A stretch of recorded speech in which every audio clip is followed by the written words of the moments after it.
That baby cried from midnight until morning. You should pick up your grandchild so it can sleep. The old man next door shouted just as I stepped out of the taxi. I froze. I didn't have a grandchild. He pointed straight at my window. I see your daughter-in-law holding the baby every night. A cold shiver ran down my spine. My daughter-in-law, Melanie, could not have a child, let alone hold one inside my house while I was away. That night, I pretended to leave town for a conference, but instead circled back through the rear alley and hid in the dark, cramped attic of my own home. And in that suffocating darkness, I heard the cry of a baby I had never met. If you're still listening, tell me where you're watching from. Every comment you leave is another mark in this journey. And if this story has touched you, don't forget to hit like, so it can reach even further. My name is Marjorie Blake, 67 years old, living in a quiet suburban town in Indiana. My 2-story wooden house sits under the shade of old maple trees, a place so familiar that just by hearing the rustling leaves, I can tell whether rain is coming or sunshine will last all day. After my husband Richard died suddenly from a heart attack, this big house sometimes felt painfully silent. Luckily, my son Calvin brought his wife Melanie to live here with me. I thought it would be a new beginning, a warm little family of 3, even though I still missed Richard's deep voice until it ached. The short 3-day trip to Nashville was a small gift I gave myself after months of feeling worn out. I came home lighter, hopeful, carrying Tennessee cookies for the 2 of them. But just minutes after stepping onto the cracked concrete in front of the house, every bit of peace shattered like a glass falling off a marble counter. I pulled my suitcase across the yard, my hands trembling. Mr. Harris, the old neighbor, wasn't the type to gossip. He was gruff but kind, and he hated noisy kids more than anything. But what he told me, each word felt like a freezing stone in my bloodstream. I unlocked the door. The latch clicked like always, but everything inside felt wrong. No TV on. No Calvin calling, "Mom, are you home?" No smell of Melanie's weekend baking. Only one thing, an unnatural stillness. Melanie appeared from the living room holding a home decor magazine. The moment she saw me, she jolted, dropping the book.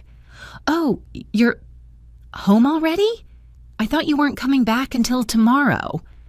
Her voice trembled. I smiled politely, keeping my tone steady. "The flight changed. Where's Calvin? At work?" She nodded quickly, her eyes darting repeatedly toward the hallway leading to the kitchen. A hallway that had never been worth glancing at before. I dragged my suitcase inside, but my heartbeat was already pounding. I remembered Mr. Harris shaking his head, insisting that he saw my daughter-in-law holding a baby. Melanie never liked holding babies, not even friends' kids. So why? I decided to approach it gently.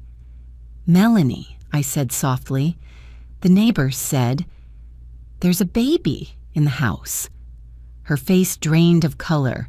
Instantly, she froze for a fraction of a second, then scrambled to build an excuse.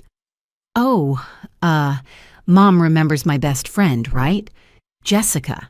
She got abandoned by her husband. She had to bring her baby here for a few days. I was going to tell you, but I didn't want you to worry." Jessica. A name pulled from thin air. Melanie had no best friend named Jessica. And when I asked, "What's the baby's name?" she stalled. 1 second, barely even that. But at my age, 1 second is enough to reveal everything. "Oh, the baby, her name is..." She swallowed hard. "Emily." "Emily?" The name popped out like a pin bursting a balloon. "Fake." I smiled. "Oh, that's cute." But inside, the pieces of suspicion began forming a warped, frightening picture. That night, after a simple dinner, I said I needed to rest early because of the flight. I went to my room, turned off the light, but didn't sleep. I lay still and listened. 11 p.m., silence, midnight, still silence. By 1 a.m., I was starting to think I might be overreacting, but at exactly 2:14 a.m., a small sound brushed through the hallway, then a baby's cry, faint, tired, but unmistakably real. I shot upright, my whole body feeling doused in ice water. The cry wasn't from next door, not from a TV, not my imagination. It was inside my house. Then footsteps, a woman's whisper, "Hush, baby, don't cry. Don't let anyone hear you." My heart clenched. I recognized that voice. It wasn't Melanie. It was softer, younger, different. I sat in the dark until sunrise, clutching the blanket like it was the only thing holding me together. At 6 a.m., I went downstairs with a calm face. "Melanie, I have to attend a financial workshop in Chicago, 3 days." She seemed startled at first, then relieved, visibly relieved. I rolled my suitcase out the front door, closed it gently, and began a performance I never thought I'd stage at 67. I took a taxi to the train station, got out, circled back through the neighborhood, slipped through a side path behind the houses, entered my own back door with an old spare key Melanie didn't know about. I moved quickly upstairs, climbed onto a wooden chair, and opened the attic hatch. My attic was nothing fancy. Old wood smell, dust everywhere, cobwebs in the corners. But from here, through a thin strip in the floorboards, I could see into the living room and kitchen. I crawled forward, pressing myself into the shadows. My heartbeat thudded like it did when I was young. But I knew. Only this way could I learn what was being hidden under my feet. I lowered the attic door quietly. The heat and stale air hit me instantly. But if I shifted slightly to the left, I could peer through the small crack that had existed for years. A crack even Richard never knew about. This would be my window into the truth below. I sat, opened the small backpack I'd prepared. 2 bottles of water, granola bars, a large power bank, my asthma inhaler, and a fully charged phone. I never imagined I, a 67-year-old widow, would be hiding in my own attic like a makeshift detective. But when something feels wrong, you don't ignore it. Lying flat, elbows braced, I looked through the crack. There was Melanie lounging on the couch, legs propped up, sipping a cold soda, watching a cooking show. Not a hint of stress, not a hint of caring for a distressed friend. I forced my breathing steady, but my heart pounded against the floorboards. She looked me straight in the eyes and lied, I thought. Then it happened. A baby cried. Not a soft coo, a tired, strained cry from a baby only a few months old. Melanie jumped up immediately, not panicked, practiced. She entered the guest room and came out holding a baby boy wrapped in a pale blue blanket. Her movements were smooth, familiar. Nothing like the awkward woman who once struggled to hold a neighbor's kitten. Something icy crawled up my spine. Melanie didn't like children. She never wanted them. Yet here she was, soothing this baby like a mother. I started recording. Every sound, every movement. She fed him, changed him, held him close, whispered things I couldn't quite hear, but then I caught it. "Mommy's here, okay? Mommy's here." Mommy, not Auntie, not Melanie. Mommy. My chest tightened so hard I nearly gasped. When did she have a baby? How long had she hidden it? And whose child was it? I pushed the questions aside. I needed more proof. A little later, she placed the baby down and picked up her phone. Her voice dropped low. "Yeah, it's fine. No, she doesn't know anything. The old woman is clueless. She said she's going to Chicago." Old woman. Not mom, not mother-in-law, just old woman. Then, "Don't call this number anymore. Use the other one. Yes, tonight. Bring the money. Money? A chill spread through me. She walked around the house whispering, too soft for me to hear the words, but not soft enough to hide the tone. A tone of someone making secret plans, someone hiding a double life, someone who didn't care who she hurt as long as she got what she wanted. She hid the baby. She hid a man. She hid an entire second life. Right under my roof. The house Richard built from years of sweat. My back ached from the hard wooden boards, but I didn't move. I watched. I recorded. I listened. I wasn't just a mother-in-law anymore. I had become an unwilling witness to something darker than I ever imagined. I tightened my grip on my phone, held my breath, and leaned closer to the crack. I needed more. I needed the whole truth. Before Calvin walked straight into this nightmare, I forced myself to find a deeper breath in the stifling heat, my eyes burning from dust and tears I was holding back. Below me, Melanie was still on the phone, her voice growing smaller as if she was afraid someone might hear. Words like, "Tonight, don't come early, hold him gently, don't let anyone see," sent another cold wave down my spine. I knew I had stepped onto a road with no way back, and the most frightening part was this. I had only seen the surface of the truth. Underneath it, there could be a storm I wasn't ready to name. I stayed silent in the attic until the clock downstairs struck 2 in the afternoon. The air grew thicker by the minute, hot as if the whole roof were breathing down my back. Every time I shifted, the wood beneath me creaked sharply, forcing me to stop breathing so I wouldn't be discovered. But the more I endured, the more certain I became. Something was unfolding down there that my son, Calvin, knew nothing about. Around 2:30, I heard the closet door open. Melanie came out of the master bedroom, and her appearance made me lean even closer to the floorboard gap. She was dressed unusually fancy, a black fitted dress, sharp-pointed heels, her hair curled softly and sprayed until glossy. She even wore the gold earrings Calvin had given her for their second anniversary, the pair she once dismissed as too gaudy, not my style. I watched her reapply lipstick, glance at herself in the mirror, then grab her handbag. Every movement was polished, hurried, the movements of someone going on a date, not a daughter-in-law caring for a friend's baby.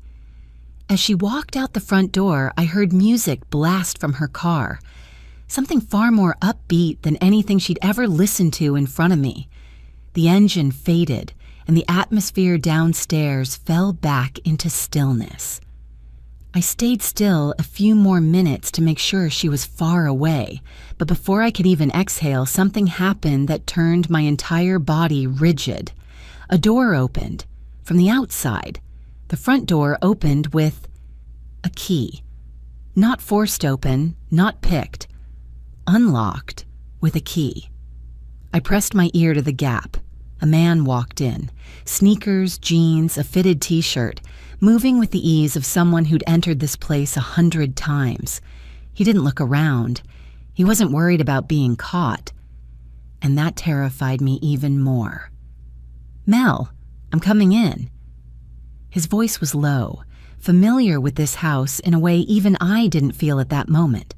But Melanie had just left, and he clearly knew she wasn't here. That greeting was just habit, something you say when you walk into your own home. He set a bag on the table, took out his phone. When the screen lit up, I saw the newest text message. "Baby, are you free tonight? I miss you." I couldn't hear my own heartbeat anymore. My whole body went cold so fast I had to pull my shirt closer to my chest to keep my heart from breaking open. Baby. The stranger was texting Melanie. There was no doubt now. Melanie was having an affair. He walked straight to the guest bedroom where the baby was sleeping. When he opened the door, the child let out a small sound, then quieted as if recognizing him. The man lifted the baby with perfect ease, even more naturally than Melanie. "Daddy's here. Be good today, okay?" He spoke with a tenderness and familiarity that sent a ringing through my skull. This child wasn't someone's temporary baby, not a foster child, not a friend's. There was only one possibility left, one I refused to say even in my own mind. The man cuddled the baby boy, brushing his nose lightly across the child's forehead. The baby quieted instantly, tiny hands grasping the man's collar like it was the safest place in the world. I even heard him laugh softly, the laugh of a real father.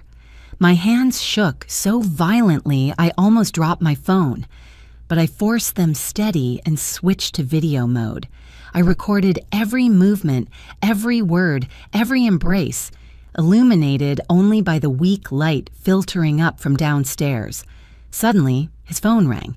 He shifted the baby to his left arm, answered quietly, "Yeah, she left." "No, no one's home. Yeah, see you tonight." I held my breath. Melanie. No one's home, meaning he regularly came here when I wasn't around. He set the baby down, pulled a bottle from his bag, poured formula into a glass container, shaking it while continuing his hushed call. I couldn't hear everything, but enough words slipped into the air. Divorce. Get half. She'll definitely get money. She just has to say she can't live with her mother-in-law. I already found the apartment. I felt like someone had shoved me off the attic and dropped me onto solid ground. Melanie wasn't just cheating. She was planning to divorce Calvin for money. And worse, they were using this very house as a hiding place for Melanie's real family. I covered my mouth to keep from sobbing. Every layer of truth peeled back revealed something more rotten, more cold-blooded. I looked again. The man lifted the baby and kissed his forehead. "Daddy's got you both. Mommy just has to deal with that dumb husband a few more weeks." Dumb? Husband? They meant my son. My heart didn't hurt anymore. It felt hollow, frozen. I kept filming, even though my hands were numb. I needed evidence. I needed to protect Calvin. I needed to protect this house, the place where Richard had left the last pieces of his life. The man stayed about an hour, cleaning up, changing diapers, making another bottle. I saw receipts in his bag, formula, wipes, baby toys, all paid for with Calvin's card. They were using my son's money to raise another man's child. I wanted to scream, but all I could do was lie there under a layer of dust, holding my breath, watching. When the man finally left using Melanie's key, I felt like I had lived through a nightmare stretching an entire century. I thought the story had hit rock bottom, but then, when Melanie returned about 2 hours later, I noticed something that made the blood in my veins stop, moving. As she bent down to pick up the baby, I saw her left eyebrow, smooth, unbroken. No faint half-inch scar from last year's accident. The scar I remembered more clearly than her smile. I leaned closer to the crack, looked again. No, that wasn't Melanie. It was a woman who looked exactly like Melanie, but younger, sharper, colder. No scar. And in that moment, a realization struck like lightning. Melanie hadn't been home at all. The woman downstairs was her twin sister. I stayed frozen for so long that my back went numb from pressing against the attic floor. The heat felt like a stiff, dry blanket wrapped around me, but my body barely registered any of it. Every sense I had was locked onto one detail, the scar. Melanie had a thin half-inch scar on her right eyebrow. It happened when she slipped in the bathroom and hit the sink. I was the one who put the little bandage on it with my own hands. I remembered every line of it, every expression she made when she looked in the mirror. But the woman holding the baby downstairs The woman I'd been watching for 2 days had a completely smooth brow. No mark. It wasn't Melanie. I pressed my eye to the crack, studying her features under the afternoon sunlight spilling into the living room. Her brows were sharper, her eyes colder, her jawline a bit stronger. 2 different women, so identical that 3 yards away, no one on earth could tell them apart, except me. I felt my body grow colder as the terrible idea formed fully. I forced myself to breathe evenly so I could keep watching. The woman, I'll call her because I didn't yet know her name, held the baby with a detached expression. There was no softness, no affection, just familiarity, routine, obligation without tenderness. She paced through the living room like it was her own apartment, not a house she was borrowing to help a friend. Nothing about her suggested temporary. Everything suggested ownership. A wave of nausea rolled through me. If this wasn't Melanie, where was Melanie? I watched closely, memorizing everything. The confident walk, the way she opened cabinets, how she poured water, how she turned on the stove. None of it matched Melanie's real habits. The slow, sometimes childish way she moved. This woman was sharper, calculated, dangerous. Her phone buzzed. She laid the baby in the bassinet and answered. This time she stood close enough for me to see her face clearly. I zoomed in through the crack. Her face appeared, clear, undeniable. Not Melanie. Sharper lips, colder eyes, a slight smirk, totally unlike Melanie's. I saved the image, time-stamped it, saved another zoomed version. I needed proof. At my age, memory can fail, but photos never do. She spoke into the phone. Yeah, tonight she left. Don't worry. Her voice was smooth, firm, nothing like the sugary tone Melanie used with Calvin. In every sentence, I heard it. She was used to lying, used to hiding, used to impersonating someone else. A bitter thought rose. Melanie had her twin stand in for her, while she herself ran off with her lover. I inhaled slowly, as if pulling myself back from the edge opening beneath me. If that was true, everything fit. The neighbor seeing Melanie each night with a baby, Melanie disappearing for hours, the man coming and going freely, Calvin noticing nothing because the face in front of him was his wife's face.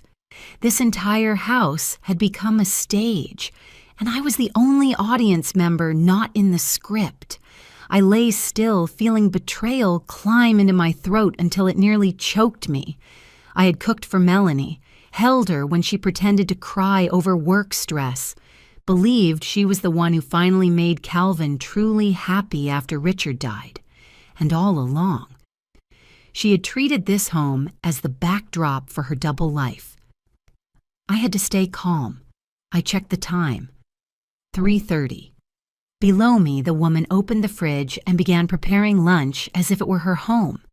The baby shifted in the bassinet, and for the first time since hearing him cry, I saw his eyes open briefly. Last night, I only heard the cries, but now I saw his pale brown eyes. He was too young to understand anything, too innocent to know he was lying in the middle of so many layers of adult wrongdoing. I opened my phone again and reviewed the videos and photos I'd taken. I enlarged the woman's face. No scar. Eyes slightly longer than Melanie's, cheekbones higher. I saved another version. This isn't Melanie, I whispered to myself, as if saying it aloud gave the truth the weight it needed for when I faced Calvin later. But I couldn't confront anyone yet. Not now. If I accused her too soon, the real Melanie would have time to erase every trace, and the woman downstairs would have reason to disappear, taking the baby and any evidence with her. I had no idea how far they were willing to go, and I couldn't risk Calvin's safety over a premature confrontation. I needed more. I needed to understand their plan. I needed to know how long they had been doing this. I needed to find out where Melanie really was and what she was doing. I let out a long breath, even though the air here felt like it was slicing my lungs into pieces. The attic was hot, suffocating, but I knew I couldn't leave. I had to stay, had to keep watching. Right then, my phone vibrated with a tiny beep, a text notification. I jolted, quickly flipping the phone face down to hide the light. I opened it again, peeking at the screen. Calvin. "Mom, I'm coming home early tonight. There's something I want to cook for you." I froze. My heartbeat pounded so loudly I thought Melanie downstairs would hear it. Calvin coming home early. That meant he would walk straight into this woman. He would walk into this performance without knowing he was the victim. And if they felt exposed, I had no idea how those two would react. I had to think fast. I had to protect my son without revealing I was watching. But right now, through the crack in the floor, I saw the woman shaking a bottle of milk, soothing the baby while wearing a cold smile. A smile that didn't belong to the Melanie I once knew. I gripped my phone, feeling as if I were holding Calvin's life in my hands. That message was a reminder. I didn't have much time left. If you're still listening and wondering, like I am, how someone could be cruel enough to build an entire performance like this, then tell me where you're watching from in the comments. One small line from you will let me know I'm not alone in this story. I stared at the phone screen again, at Calvin's message glowing like a blade cutting through the chaos in my mind. "Mom, I'm coming home early tonight. There's something I want to cook for you and Melanie." I felt my heartbeat slam against my ribs. Downstairs, the woman wearing my daughter-in-law's face was calmly mixing formula, and the baby in the bassinet breathed softly. None of them knew that message had just crashed into me like an alarm bell. If Calvin came home now, he would see everything, but not in the way I needed. Not enough proof, not enough clarity, just enough for the real Melanie or her twin to erase every trace. Worse, Calvin would be so shocked he wouldn't be able to think straight. I whispered to myself in the dark, "Not yet, not yet." I set the phone on the wooden floor, my palm still trembling. Pressing my ear to the crack, I heard the woman downstairs humming a lullaby, English mixed with a faint southeast accent, something Melanie had never had. I had to reply to Calvin. I had to turn the situation around, and I had to do it without raising suspicion. I took a deep breath, steadying myself, and typed, "You're coming home early. That's wonderful, but I'm preparing a big surprise for Melanie. To keep it perfect, I want you to book a nearby hotel for one night. Come home tomorrow, trust me." I stared at the text for a long time. It felt harsh.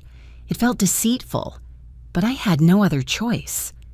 Calvin trusted me more than anyone in the world, and that trust made my hands shake worse than anything else. I hit send. Less than 30 seconds later, the screen lit up. "Okay, Mom, I trust you. Whatever you say, I'll do. Call me if you need anything." My eyes stung. A mother never wants to use her child's trust to set a trap. But this time, that trust was the shield protecting him from the betrayal creeping through this house.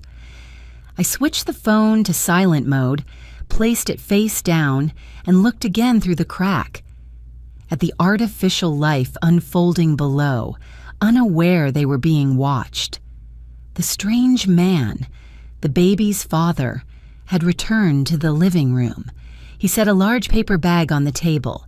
Diapers, wipes, formula, brand new toys with tags still on. I recognized the supermarket logo Calvin always used for household shopping. Calvin's money, Calvin's card, Calvin's house, and the woman with his wife's face, but not his wife. I clenched my fists until my nails cut into my skin. The man bent down to change the baby's diaper with the ease of a seasoned father. He wasn't rushed, fumbling, or nervous. He gently talked to the child. "Easy there. Mommy's coming back soon." Mommy? Did he mean the woman downstairs? Or the real Melanie? I didn't know, but that word slid into my mind like another puzzle piece clicking into place. I turned on the camera, recording every move, every word. The baby kicked its legs, giggling softly when lifted. The man held him with genuine affection, kissing his head. I hit record on the audio too. In my mind, the story began connecting. The real Melanie had run off with her lover, likely this man. The woman in the house, probably her twin, was here to fool the neighbors. They wanted Calvin to believe Melanie was home, gentle, busy, still living as his loving wife. And when Calvin returned, they would strike, divorce, split assets, take the house, maybe even more. By nearly 11 p.m., warm yellow lights glowed downstairs. The man, I'd heard the fake Melanie call him Evan, sat on the sofa scrolling his phone while she rocked the baby. I overheard them whisper, "Melanie sent you the money already, right?" "Yes. She said she'll send more after the trip." "Are you sure? We're taking a big risk." "Don't worry. Once she divorces, she'll get half the house. She promised she'll take care of us. Evan, just hold on a little longer." My blood froze like it had been plunged into ice. The real Melanie, my daughter-in-law, was paying her sister to come into my house, impersonate her, care for the child she had with another man, while Calvin worked himself to exhaustion to support their family. The woman lowered her voice. "She's coming back tomorrow. You have to clean everything. Not a single trace left." "What about the mother-in-law?" Evan asked. "She's naive. She won't suspect anything. Let her believe Melanie's babysitting her friend's kid. Once everything's done, she can't do anything." I bit my lip to stop the sob. Naive. Can't do anything? I had treated Melanie like my own daughter, and she talked about me like that? I recorded their entire conversation. Every second was a rope tightening around their scheme. Near midnight, Calvin texted again, "Mom, I booked the room. I'll wait for your signal tomorrow." I placed my hand over my heart and inhaled. Calvin was ready, and I was ready for the final reveal.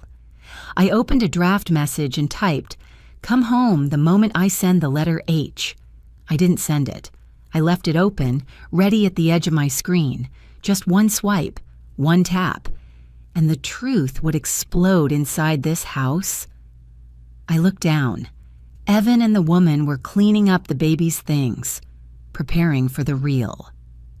Melanie's return. A woman I knew would arrive with a face full of victory. Tomorrow, everything would be exposed, but not in their way, in mine. I lay down, angled the camera, and propped my phone on a pair of old shoes. Dust drifted around me as the night breeze slipped through broken roof tiles. I closed my eyes for a few minutes, but I didn't sleep. My body ached. My throat was dry, but my mind was razor sharp. Tomorrow, my son will learn who his wife really is, but not in the cruel way they planned. I would choose the moment. I would pull the final curtain. I would keep Calvin standing. Below, footsteps echoed lightly. The fake Melanie checked the doors. Evan lifted the baby and turned off some lights. In that moment, I knew I was no longer the weak mother-in-law sleeping in the living room like they thought. I was the one they never saw coming, the one watching everything from above, the one holding the key to the pit they dug. And tomorrow, the real Melanie would walk into the very house she planned to steal, and she would find me standing there with the truth in my hands. I barely slept for a few minutes in the thick darkness of the attic. The air pressed against my face like a coarse cloth, but I wouldn't allow myself to drift off. Every small sound from downstairs made my body jerk. I couldn't miss a single moment, not when today was the day the real Melanie returned. Around 4 p.m, a taxi engine rumbled in the driveway, slow, dragging, and familiar enough that I recognized the crunch of wheels on gravel, the sound Calvin jokingly called the afternoon greeting whenever he came home late. But this time, the person stepping out wasn't my son, a tall figure with tied-back hair, sun-browned skin, and a gait far too confident to be a visitor. I crawled closer to the crack, controlling my breath. The real Melanie was home. She wore a sea blue maxi dress with a slit, her wrists glinting with gold bracelets, a brand new designer bag on her shoulder, the kind Calvin could never afford. She glanced around the yard like she was checking the safety level before entering. Her eyes behind the sunglasses scanned every corner, careful, calculating, cold. The front door opened from inside. The woman impersonating her rushed out, face tight with worry. The two sisters stood face to face like mirror images, except for one thing. The real Melanie's eyes were sharp as a blade, while the other woman's eyes were timid. Melanie removed her sunglasses and immediately shoved a thick envelope into her sister's hand. Her voice was low but cutting. Even through the floorboards, I shivered. "Here, your share. Don't complain. We agreed." The woman pretending to be Melanie quickly hid the envelope inside her jacket, as if even the air could expose her. The envelope was thick, proof they'd done this more than once. I tightened my grip on the phone and kept recording. Melanie stepped inside, and instantly disgust washed over her face. She couldn't hide it. The house smelled like a baby, formula, powder, plastic toys. She wrinkled her nose like she'd stepped in filth. "Where's Evan?" she asked. The man appeared from the kitchen, looking awkward. He didn't hug her, didn't smile, didn't greet her warmly, the opposite of how he was with the baby or the twin. They exchanged a bland nod. That told me everything. The baby wasn't Melanie's. Only the twin and the man belonged to this real family hiding in my house. Melanie glanced at the baby's bassinet with visible disgust. Not fear of infants, but fear of the baby's existence in her house. "Clean everything, all of it. Now," she ordered. "Calvin could come back any time." I heard Evan sigh, and the twin nearly stumbled holding the baby as it whimpered. Melanie didn't even turn her head. She faced her sister and practically growled. "And remember, leave no evidence, no diapers, no formula, no toys, not a hair, not a bottle." The three of them burst into frantic cleaning. I filmed every second. Evan stuffing dirty diapers into black trash bags, the twin folding blankets, packing toys into cardboard boxes, the real Melanie standing in the center like a cruel supervisor. There was no affection in her eyes, no gratitude toward her sister, no remorse, only ambition. Melanie snapped mid-cleaning. "Calvin is too easy to fool. All I have to do is act tired, cook a few meals, and he buys every word." I leaned closer, my heart twisting. I had to remind myself not to cry, not to tremble, not to make a sound. Evan let out a cold laugh. "He's a complete idiot. Works all day so we can live here." "Not just that," Melanie added, her voice dripping with cruelty. "When I divorce him, I'll get half the house, and he still thinks I'm a devoted wife." The twins sighed, exhausted. "Melanie, if you leave Calvin, who are you planning to be with? Evan?" Melanie glanced at Evan and smirked, like she already had a bigger plan. "I'll take care of my future. You two just stick to your part." My fingers turned white around the phone. I had cared for her like a daughter. I trusted her. I treated her with the love of a widowed mother pouring herself into her son's little family, and she planned to take everything. I pictured Calvin, his gentle eyes, his kind smile, his determination to protect his family. The pain in me hardened into something else, fierce, sharp, unwavering. I couldn't let my son collapse when he faced this truth. I had to control the timing. I had to protect him from the cruelest blow. I slipped my hand into my coat pocket and touched my phone. The draft was still there. Come home the moment I send the letter H. Just one swipe and everything would erupt. But I needed one more piece, one final detail that would lock their lies shut. Melanie walked into the kitchen, opened the fridge, and grimaced. "This milk smell is awful. Throw everything out." Her sister hurried. I already sprayed the room. I washed the mattress. I cleaned the baby's sleeping spot. Melanie sighed like she was speaking to a servant. "Do it again. I don't want anyone to know a baby was ever here." Then she said something that almost made me drop the phone. "Calvin is too soft. If he sees baby stuff, he'll think I'm hiding someone's child. Or worse, he'll want to adopt it. I don't want any burden." Those words weren't just confession. They were motive. Cruel motive. Contempt distilled to its purest form. I looked down again. Evan held the tired baby, patting his back. The infant rubbed his face against his father's shoulder, worn out from being shuffled around. The twin carried a huge trash bag, and the real Melanie, the woman I trusted, stood there as the architect of this entire scheme. I nodded to myself. It felt like I had just closed the final report of my investigation. I had everything: footage, audio, statements, actions, money exchange, the divorce plan, their contempt for Calvin, their contempt for me. I lifted the phone, my finger hovering over the draft message. Calvin was waiting for my signal, and I had waited long enough. But I needed just one more detail.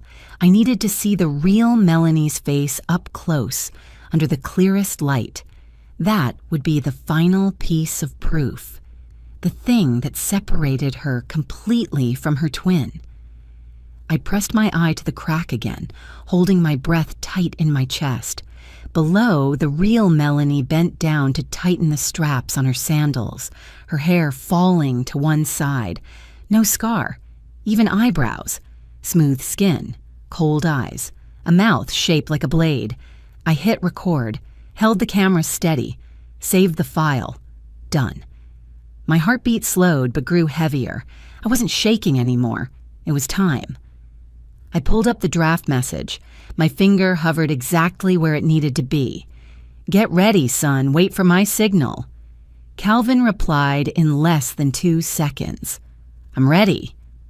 I looked down at the house, at the 3 people desperately trying to erase every trace of their wrongdoing. I saw Melanie's real face turn toward the window, the afternoon sun sliced across her features, sharp, cruel, unrepentant. I closed my eyes for a few seconds, and I knew. The moment of reckoning was very, very close. I held my phone, my fingers trembling with a mix of fear, fury, and something older, a kind of resolve only a mother pushed to her limits could possess. Below, those 3 truly believed they had erased every sign of what they'd done. They sat resting, drinking water, exhaling like they'd just cleaned a rental unit, not covered up a family crime. This was the moment. I opened the message and sent it. "Calvin, come home now." No emoji, no explanation, no softening. All he needed to understand was this. His mother was calling, and this time it wasn't about dinner. I held the phone in my hand and listened to every sound below. The woman pretending to be Melanie was untying the baby's bib, while Evan ran a hand through his messy hair. The real Melanie sat cross-legged on the sofa, face glued to her phone as if the only thing that mattered were her own messages, not the child lying in the house of the husband she planned to betray. "It's all set," she said smugly. "Calvin will never figure it out." The twin gave a weak, nervous laugh. "You sure?" "Of course," the real Melanie muttered without looking up. "He trusts me like he trusts God." My chest tightened. Right at that moment, the sound of a key sliding into the lock cut through the air, metal turning, clean, sharp. 1 second later, the front door opened. All three froze. Calvin stepped inside, his face still bright with the excitement of surprising his wife. He held a bouquet of tulips, her favorite, and the smile spreading across his face suddenly died. Because right there in front of him, 2 Melanies, 2 identical women standing in his living room, one holding a baby, one sitting on the sofa, hair perfect, new dress, heavy makeup. Calvin stared, blinking rapidly, then looked around the house. Two of you?" he choked out, his voice strangled. The bouquet slipped from his hand and hit the floor. Tulip petals burst apart. Evan backed against the wall, color draining from his face. The twin clutched the baby tighter, as if it could shield her from reality. The real Melanie jumped to her feet, forcing a twisted smile. "Calvin, I can explain." But she didn't get the chance, because I stepped down. The attic door clicked softly open. The creak of the hinges sliced through the tension like a blade. Each of my footsteps down the stairs felt like the countdown of a bomb. I walked into the center of the living room. Calvin stared at me, confused. "Mom, you were in the attic?" I nodded, keeping my expression calm even though my heart was pounding like a war drum. "I was there," I said slowly, evenly, "for 4 days." The real Melanie's eyes widened. You were doing what up there?" I looked straight at her, into the eyes I once believed belonged to the daughter I gained through marriage, watching, recording, filming everything. Calvin staggered. "Mom, filming what?" I took my phone from my pocket. In the dead silence, the sound of my thumb tapping the screen was as loud as a pin drop. I pressed play. Their voices filled the room. Melanie calling Calvin an idiot. Evan saying his money. The twin accepting the envelope. Their entire plan to divorce and steal the house. Calvin looked like he'd been slapped across the face. The real Melanie lunged to grab my phone, but I stepped back and held it close to my chest. "Don't touch me," I said, my voice slicing through the room. Evan spoke up quickly. "It was just a misunderstanding." I turned to him. What kind of misunderstanding requires 2 identical women and a hidden baby in my son's home? He shut his mouth. I turned back to Calvin, my voice softening but still steady. "Son, I heard everything. I saw everything. I have enough evidence to hand straight to the police or a lawyer, whatever you choose." Calvin stood frozen, eyes red. "Why?" he whispered, barely audible. "Melanie, why?" The real Melanie flinched. She glared at me with hatred, not regret, as if I had ruined her life, not her own betrayal. She pointed at her twin. "She helped me, that's all." I stepped closer to the 2 identical faces. Then I pointed at the twin's eyebrow. "My daughter-in-law Melanie has a scar here. When she was 14, a coat rack fell on her. A small scar, but permanent." I shifted my gaze to the real Melanie. "But you," I said slowly, "don't." Calvin's eyes darted between them. He looked closer and closer. His voice cracked. "You don't have a scar." He turned to the twin, shaking. "So, who has been living with me these last 4 days?" The twin burst into tears, clutching the baby. I only did what Melanie told me. I just needed the money. Evan covered his face, stepping back into a corner. The real Melanie. She finally met Calvin's eyes with nothing left to hide. She broke into tears, not grief, but the tears of someone caught red-handed. Fine, I want a divorce, she screamed. I'm done with all of this. I don't love you. I want my life. I want him. She pointed at Evan. I want to be with the man I chose. Calvin staggered. I rushed to steady his arm. His breathing came fast and uneven. What did I do wrong? He whispered. I just wanted to love you. Melanie sneered. You didn't do anything wrong. You're just boring. No ambition. Not enough for me. I bit my lip to stop myself from crying. Her cruelty toward the gentlest man I had ever known made my hands tremble with rage. Calvin pressed a hand to his forehead, voice breaking. You used my house to raise someone else's child? Melanie snapped back. It's his child, she pointed at Evan, but that's not your concern anymore. We're leaving. This isn't my home. I turned toward her. No, Melanie, the moment you stepped into this scheme, you forfeited the right to call this your home. She glared at me like a trapped animal. You have no right. I kept my voice calm. I have every right when it's my son who has been hurt. She couldn't respond. The twin cried harder. Evan hung his head, and in the thick silence of a collapsing lie, Calvin took a deep, shaking breath. Fragile, but stronger than before. Get out of my house, he said, each word heavy as stone. Now. All three stared at one another in panic. I stood beside my son, holding his hand, and I knew this moment wasn't just the end of their scheme, it was the moment Calvin was finally free. I hadn't even caught my breath yet when the woman pretending to be Melanie clutched the baby tightly to her chest, whispered something to Evan, and the two of them scrambled toward the back door. Neither of them dared look at me or Calvin. They just wanted to get out of the house as fast as possible, like ghosts exposed under broad daylight. I heard the back door close with a sound so soft that if every nerve in my body hadn't been stretched tight, I might not have realized they were gone. No baby, no Evan, no more performance left to save the situation. Only the real Melanie stood in the middle of my living room, her face twisted after having the mask she'd worn for so long ripped away. She trembled, then suddenly jabbed a finger at Calvin, as if he were the one who caused every disaster she had brought upon herself. "It's all your fault!" she shrieked, her voice so sharp it made my ears sting.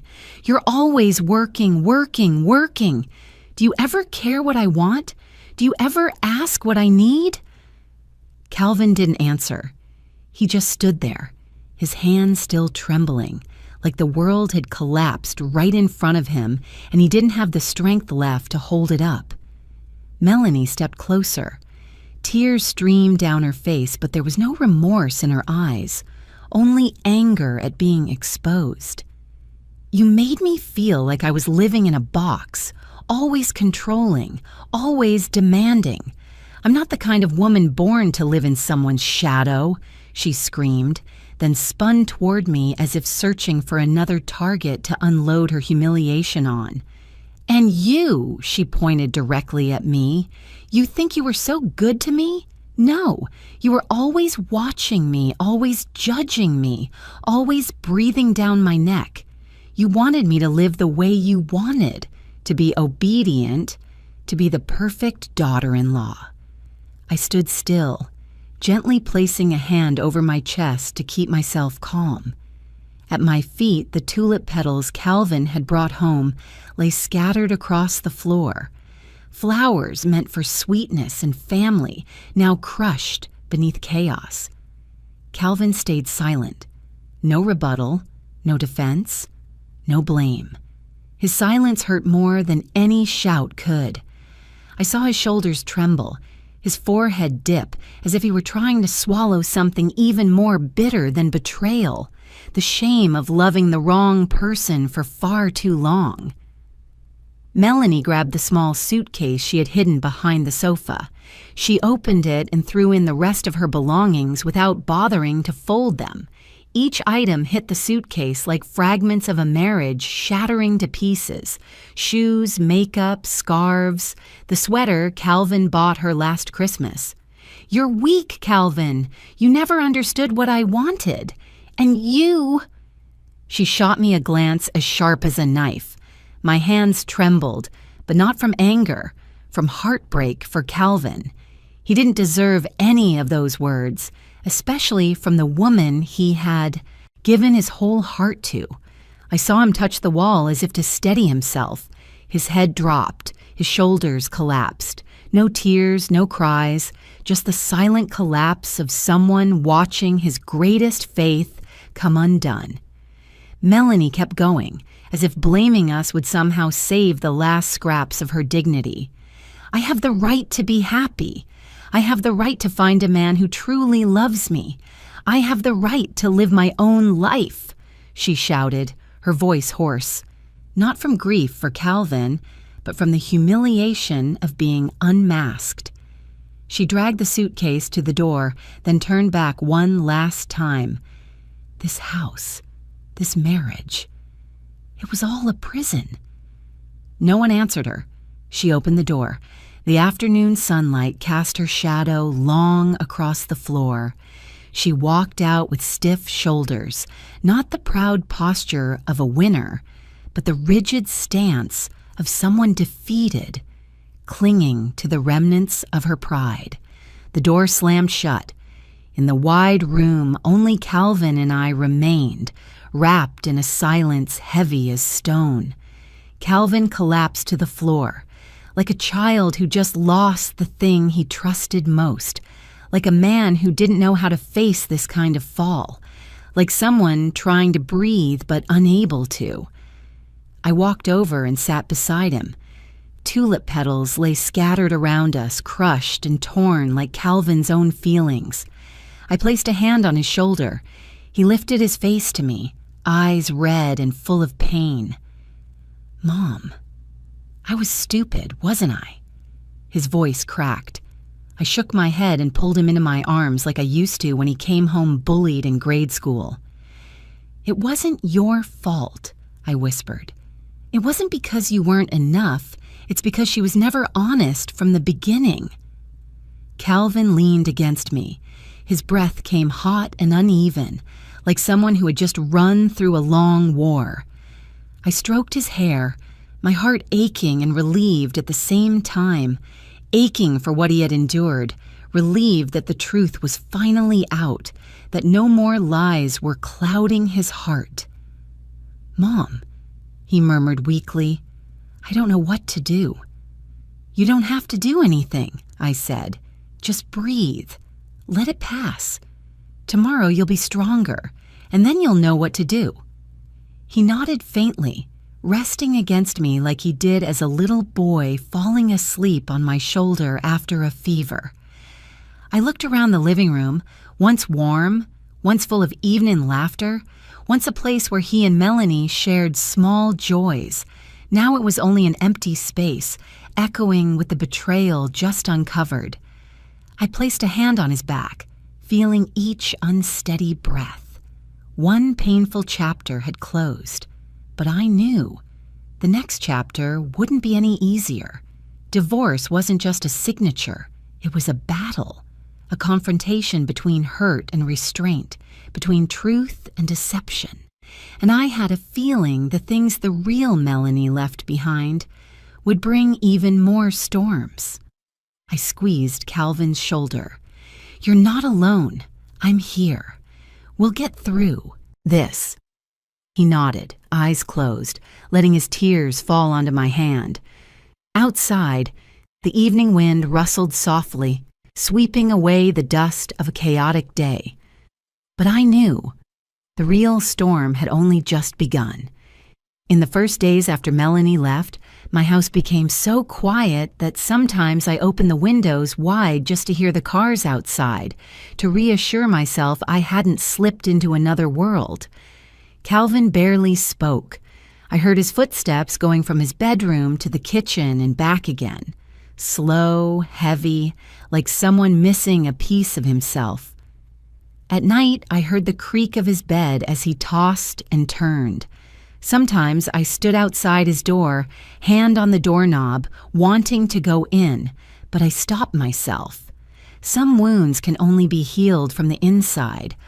All I could do was the one thing I knew I could do well: keep the house warm with my presence. I cleaned the living room, packed Melanie's leftover things into a small box, and set it in the garage.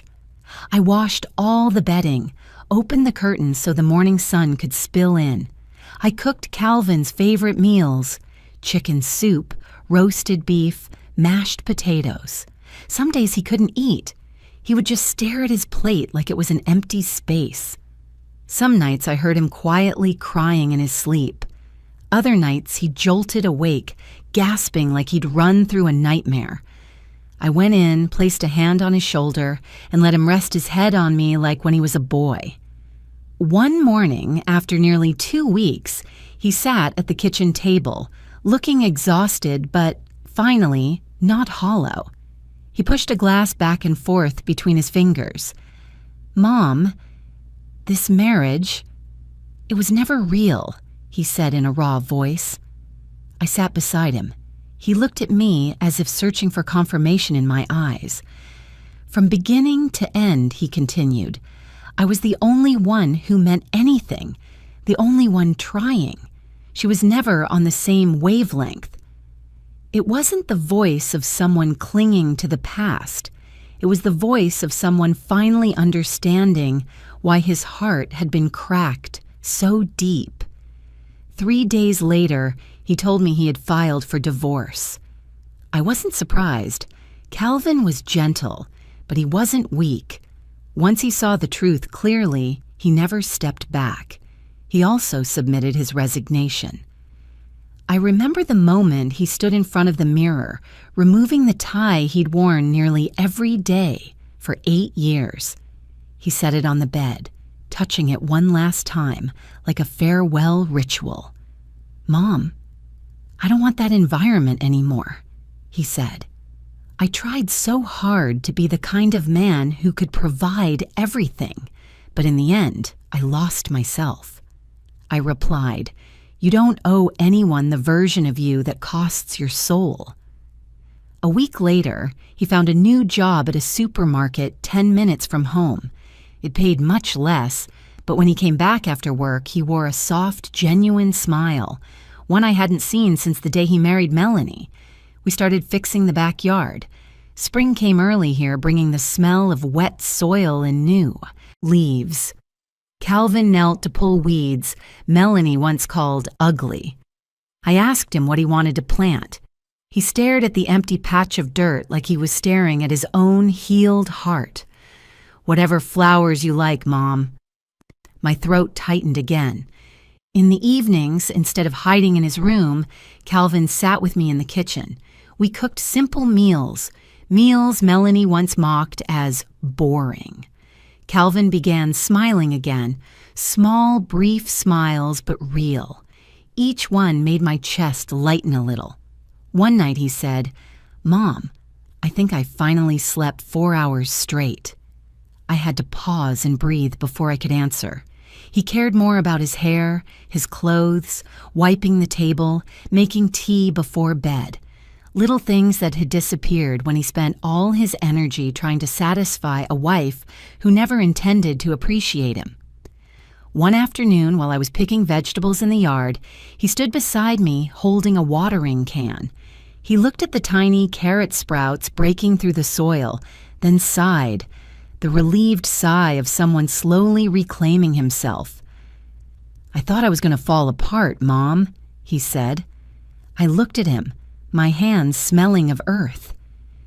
"You didn't fall apart," I replied. "You're just standing up a little slower." He lowered his head and smiled faintly. But even with those glimmers of light, the emptiness hadn't completely left. Sometimes he stood by the window for a long time, staring at the front yard as if checking whether life was moving forward.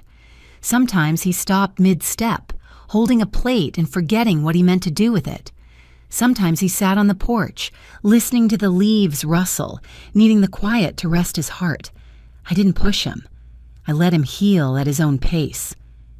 One rainy evening, after dinner, there was a knock at the door. Not urgent, not loud, but persistent. 3 knocks, hesitant, then 3 more. My spine chilled, not in fear, but in recognition of something inevitable. Calvin put down the dish he was drying. I set the towel aside. We exchanged a look. The rain poured harder outside. A 4th knock. We both froze. "Mom, who would come at this hour?" he asked. I didn't answer.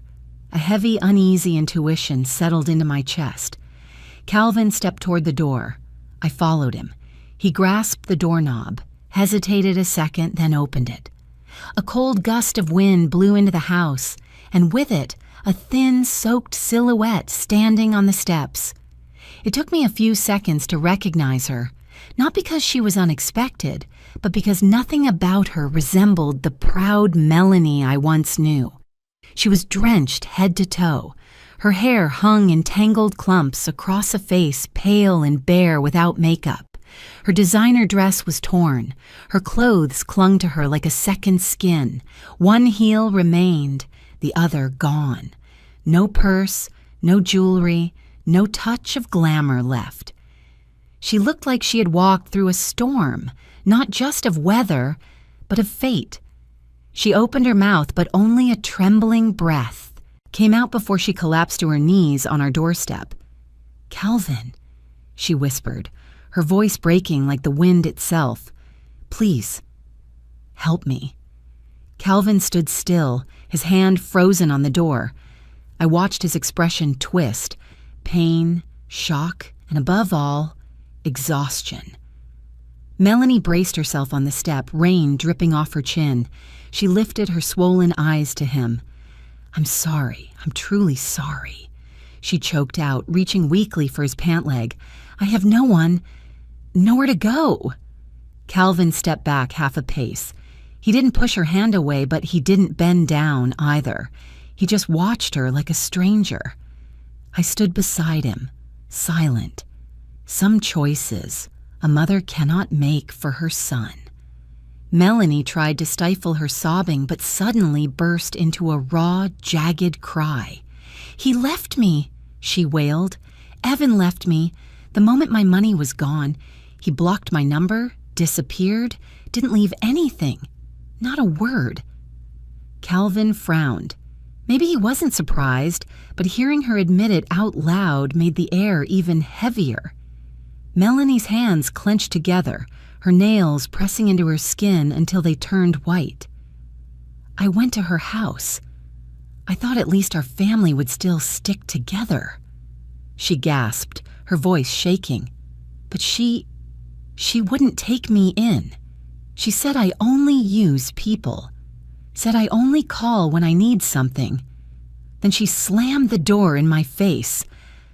Her shoulders dropped, rain mixing with her tears. "I don't have a home. I don't have friends. I don't have anything left." I looked at her. The woman who once hurt my son, who once stood in this very house with cold pride, now kneeling on my tile floor, tattered like a wet leaf, blown down in a storm. There wasn't even a flicker of satisfaction in me, only a deep sadness, the kind that comes when you realize everything that never needed to happen happened anyway, and none of us won. Calvin finally spoke, his voice low and worn, like he had walked a long, hard road. "Melanie," he said slowly, "where's your lover?" The question sliced straight through the air. Melanie burst into louder tears, her voice twisting. "He doesn't want me anymore. When I told him I had no money left, he took everything, my ring, my purse, then pushed me out of the car. I was such a fool. Calvin tightened his grip on the doorframe, but instead of anger, there was a heartbreaking kind of understanding in his eyes. Melanie bowed her head, her shoulders trembling. Calvin, I'm sorry. I thought I could have a better life. I thought his love was real. I thought I deserved more. But in the end, I have nothing. She looked up, her eyes full of water. Please, don't leave me out here in the rain. Calvin exhaled. It was a long, tired breath, the kind that made my own chest tighten. Then he knelt so he was at her eye level, but still kept a small distance, like a line he no longer wished to cross. Melanie, he said, his voice strangely calm, I don't hate you.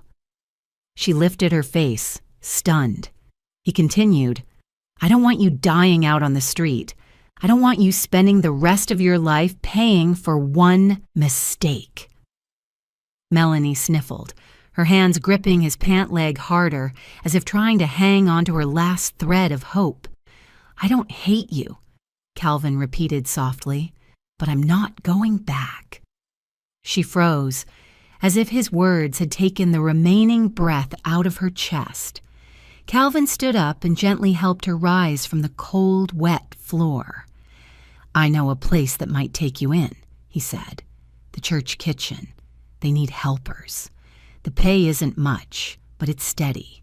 They also have temporary shelter for women in trouble. Melanie opened her mouth, but her voice cracked into an unintelligible sound. Calvin walked inside, grabbed one of his old jackets and draped it over her shoulders. The jacket hung loosely, absorbing the rain right away, but it still shielded her from some of the cold sinking into her bones. He opened the trunk of his car, took out an old umbrella, and waited for her to step down from the porch. Melanie bowed her head deeply, choking out, Thank you. Calvin, thank you. Calvin nodded, saying nothing more. He led her to the car and opened the door for her. Before closing it, he handed her a small tissue. Take care of yourself, he said softly. So softly the rain almost drowned it out. Start over. You still have a chance. The car door shut. Calvin walked around to the driver's side and turned on the headlights, their glow stretching across the curtain of rain. I stood under the porch, watching them through the storm, my heart heavy, but peaceful at the same time. Calvin had chosen kindness, even after being hurt so deeply he almost couldn't stand again. The car rolled down the driveway, leaving a faint trail of light behind in the thick rain. When the taillights disappeared behind the wet trees, I gently closed the door, my hand on my chest as if trying to steady my own heartbeat. Melanie was gone. Calvin was standing tall, and I knew from this moment forward my son's life was turning to a new page, cleaner, truer, and written by his own hand. After Calvin dropped Melanie off at the place where she could start over, he returned home when the rain had eased, but the cold lingered. I heard the front door open, the sound of him hanging his coat, then his steady but tired footsteps entering the living room. No more shaking, no more panic like the early days, just the exhaustion of someone who had closed an old chapter and was ready to meet the next one. I placed a pot of hot tea on the table, the steam rising softly with the scent of mint. Calvin sat on the worn but comfortable armchair, rubbing his forehead like he was trying to push out the last remnants of everything that had happened. "You're still awake?" he asked, his voice low and gentle. "I was waiting for you," I answered, because it was true. I couldn't sleep knowing my son was driving through the rain with the fragments of his past in the passenger seat. He stared at the cup of tea for a long moment, as if sorting through his thoughts. Then he released a quiet sigh so light it nearly dissolved into the air. "It's over," he said. I nodded. No questions. No digging into the details. It was enough to know that my son had survived the lowest valley of his life and now was climbing back up. We sat in silence, sharing the warmth of the tea. It wasn't the heavy silence from months before. It was a healing silence, like fresh air slipping into a house after a long winter. The weeks following that rainy night moved slowly, as if the house itself was learning how to breathe again after being suffocated by suspicion and lies. Calvin began his new job, a smaller office, less pressure, fewer late-night meetings. He didn't earn as much as before, but every time he opened the door and stepped inside with a calm, steady look, I knew he had made the right choice. In the mornings, I woke earlier to make coffee. The smell filled the kitchen, familiar yet somehow more peaceful. Calvin would stop by the stove, his hair still messy and his shirt half-buttoned, to pour a little coffee into a travel mug. "I'll be home early," he'd say. And he kept that promise. There were no more long nights of waiting, no more late messages saying he had to stay at the office, no more cold dinners I had to pack away because my son was too exhausted to come home. I realized pain might break us down, but it can also push us onto the path we were always meant to take. Calvin changed little by little. He went out to the garden every afternoon wearing gloves, crouching to tend to the leftover winter plants.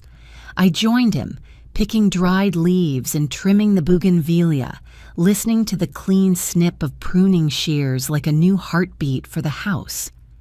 One day he stopped working, sat down on the damp grass, and tilted his face up to the sky. "You know, Mom," he said, for the first time in years, "I feel like I can breathe." I looked at him.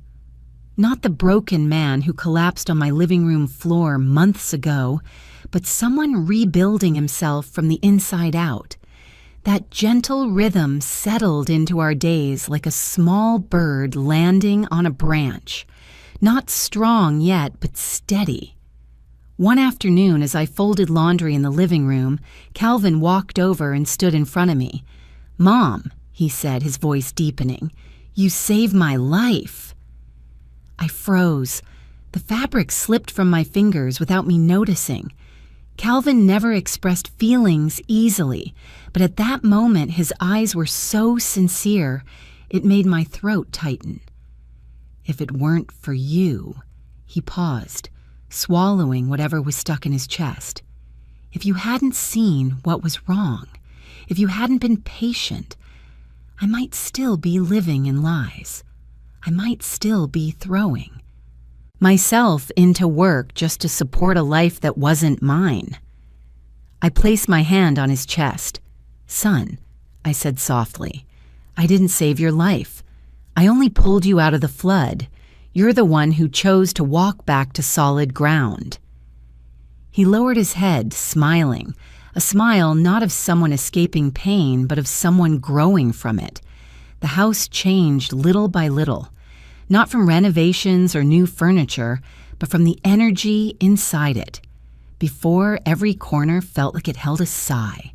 Now the smallest sounds were precious.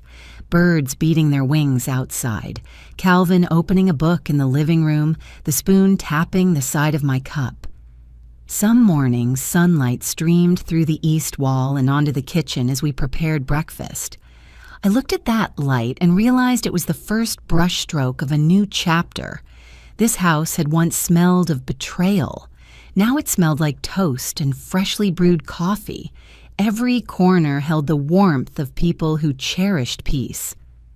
I realized sometimes the light doesn't come from changing a house. It comes from changing the hearts of those who live in it.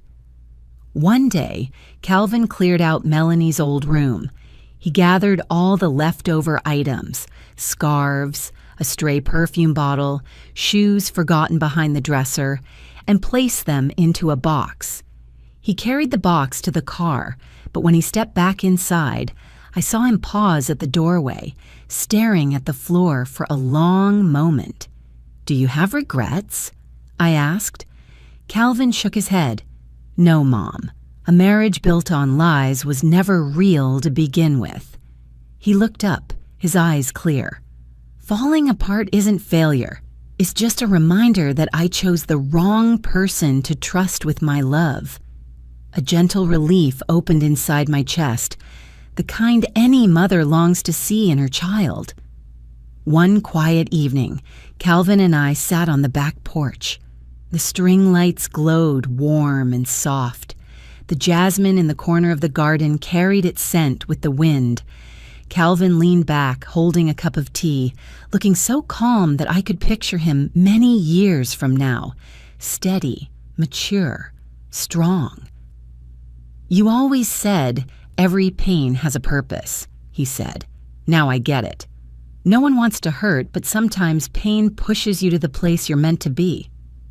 I smiled and answered slowly. "Pain doesn't exist to trap you. It exists to guide you back to your rightful path." Calvin set his cup down and leaned his head gently on my shoulder, just like he did when he was a boy. "Thank you, Mom," he whispered, "for seeing what I couldn't." I wrapped my arm around him, watching the warm light sway gently in the breeze. In that moment, I knew clearly. We had walked through the storm, and now we were standing in the calm. I don't know what the future will bring, whether Calvin will meet someone new or open his heart again, but I know this: my son has healed. Not healed by forgetting the pain, but healed by accepting it, growing from it, and no longer blaming himself. We began the next chapter of our lives, not loud or dramatic, but quiet, whole, and true. The light had returned to our home, and this time I knew it would stay. As I write these words, the house is wrapped in the gentle quiet of a late afternoon. Sunlight slips through the white curtains, casting a warm, honey glow across the wooden floor, reminding me of everything we've lived through, things I once thought I could never survive. I share this story not to condemn anyone and not to reopen wounds that have finally closed. I write because I've learned something. Sometimes the darkest shadows in our lives come not from storms or strangers, but from the people we once held close, trusted deeply, and imagined would stay forever. But I also learned this: light works the same way. It comes from the people we love most and from the strength we carry even when we think it's gone. The day Calvin walked through his pain and stood up again, I realized something simple and profound. Loss isn't always the end. Sometimes it's the stone that had to roll off the path so we could finally see the road that truly belongs to us. I think of mothers everywhere, those who suffer quietly, observe quietly, ache quietly for their children. I think of people whose kindness becomes the very gap others take advantage of. And I think of those watching my story right now, maybe carrying their own hidden battles. If you're going through something similar or even worse, I want you to know your pain doesn't define your worth. It only says you loved deeply, trusted honestly. Sometimes the cracks in your heart are where the light enters. I'm not a strong woman. I'm just a mother. A woman who's lived long enough to know that love doesn't always protect us from hurt, but it can lead us out of it. Calvin and I made it through that storm, not as victims, but as two people learning to stand after being knocked down. So if my story stirs something in you, if you've lived through your own dark chapters, I would truly like to hear it. Not to judge, but to remind you you're not alone. Where are you watching this from? Your city, your state, or your country? Tell me in the comments. I value every word you share. Knowing someone out there is listening to my story is a comfort more precious than you might imagine. If this story touched you in any way, lightly or deeply, I invite you to like the video, subscribe to the channel, and join me for the next ones. Not for views or numbers, but because I hope we can continue to meet each other through stories. Stories with both shadows and light, reminding us that life always has two sides. Thank you, truly, for staying until the very end. In a fast, noisy world like ours, having someone sit down and listen to a woman like me is a gift I never take lightly. I wish you courage, peace, and a warm home that truly feels like yours on your journey through life. And if one day you find shadows creeping into the places you trust most, remember that the light is close too. You just have to keep reaching for it.